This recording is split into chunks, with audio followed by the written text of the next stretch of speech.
Waste Bengal के election result के बाद 7 मई को बंगाल के गवर्नर ने RN रवि ने स्टेट असेंबली को पूरी तरीके से डिसॉल्व कर दिया। यानी कि ममता बनर्जी अब बंगाल की चीफ मिनिस्टर नहीं रही।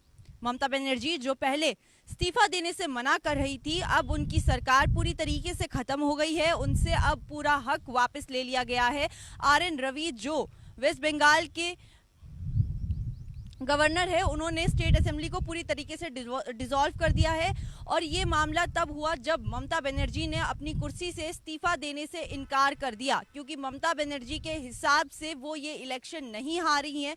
ममता बनर्जी लगातार बीजेपी के ऊपर और इलेक्शन कमीशन ऑफ इंडिया के ऊपर इल्ज़ाम लगाती हुई दिखाई दे रही हैं। उन्होंने साफ तौर पे कहा कि बीजेपी ये इलेक्शन अपनी मेहनत से और पूरी सच्चाई के साथ और ईमानदारी के साथ नहीं जीती हैं। इसमें बहुत सारी कमी पेशियां हुई हैं, इसमें बहुत सारे ऊपर नीचे किया गया है। SIR एक बहुत बड़ा मुद्दा इसमें माना जा रहा है, क्योंकि अगर हम SIR की बात करें तो SIR की वजह से 90 लाख से ऊपर के वोटर्स के नाम को काटा गया है, जिसमें से अगर हम ममता बनर्जी की सीट की बात करें, जिस सीट से वो लड़ रही थी, उसी के ऊपर से 51,000 वोटर्स के नाम काटे गए, जिसमें से 23% मुस्लिम वोटर्स थे।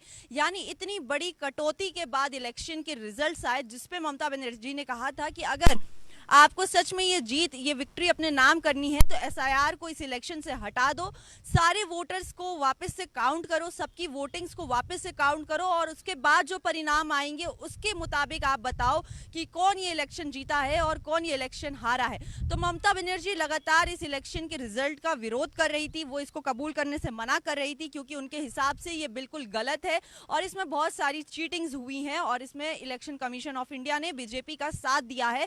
ये सारे इल्जाम ममता बनर्जी बीजेपी के ऊपर लगाती हुई दिखाई दे रही हैं। उसी के बाद ममता बनर्जी ने साफ इनकार कर दिया था कि वो इस कुर्सी से इस्तीफा नहीं देंगी। वो अपने CM पद से इस्तीफा देने से उन्होंने मना कर दिया था। उन्होंने कहा था कि मैं कोर्ट जाऊंगी, मुझे अगर कोर्ट क्या इंटरनेशनल कोर्ट में भी जाना पड़ेगा तो भी मैं वहां जाऊंगी, अपने सारे सबूतों के साथ जाऊंगी, उन सारे लोगों को लेके जाऊंगी जो इस जिंदा भी थे, जो वोटर लिस्ट में थे, लेकिन फिर भी जबरदस्ती उनके नाम उस वोटर लिस्ट में से हटा दिए गए सिर्फ और सिर्फ इलेक्शन जीतने के लिए।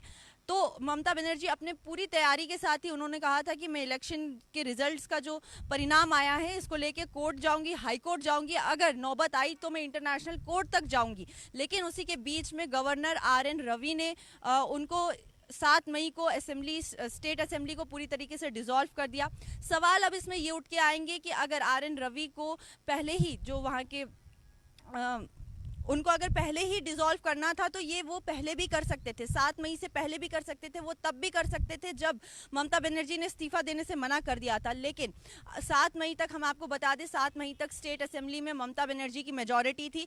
जब भी गवर्नर कोई डिसीजन लेता है तो स्टेट असेंबली में जितने भी लेजिस्लेटिव होते हैं उनकी मंजूरी उसमें होनी ज़रूरी है। अगर 7 मई से पहले ये वो परमिशन लेने जाते या बातचीत करते तो वहाँ पे ममता बनर्जी की सरकार थी तो हक बहुमत उन्हीं के पक्ष में आती। लेकिन 7 मई के बाद जो मेजॉरिटी से जीती है सरकार, उसकी स्टेट असेंबली में शुरुआत हो जाती है, उसके लेजिस्लेटिव वहाँ पे मौजूद होते हैं, तो परमिशन उनसे ली गई। तो जब बीजेपी से परमिशन ली गई तो मेजॉरिटी ममता बनर्जी के खिलाफ आई और उनको अब रिजाइन देने की जगह उनको अब पूरी तरीके से स्टेट असेंबली से डिसॉल्व ही कर दिया है, हटा दिया गया है।